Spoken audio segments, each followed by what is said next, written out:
Explain why you would not expect titanium chloride to be a liquid at room temperature. Explain why you would not expect. Okay, so looking at this, titanium chloride, you would expect titanium chloride to be an ionic compound. Why? Because it's got a metal and a non-metal.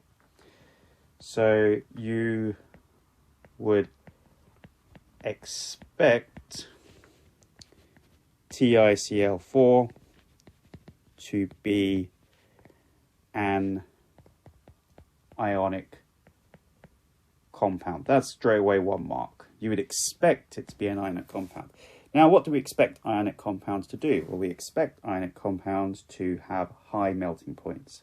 So we can say ionic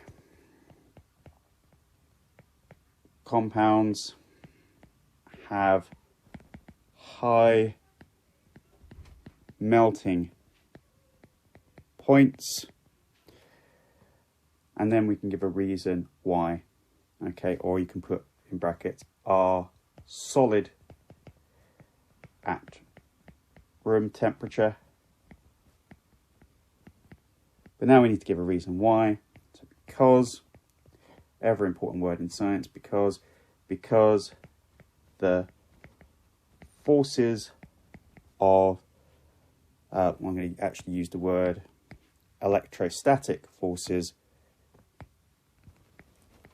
The electrostatic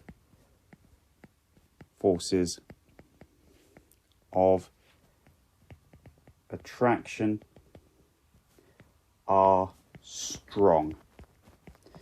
And that's the really important thing. Forces of attraction, or electrostatic forces of attraction between the ions, are strong. You could even actually improve that, I'd say, by putting between the ions. Okay. Gonna add that. Between the ions are strong. The between the ions actually is very important. You'd need the between the ions to get the mark there. So sodium ions are oxidized to sodium ions. So sodium atoms are oxidized to sodium ions in a reaction. What is an oxidization reaction? Straight away we write oil rig.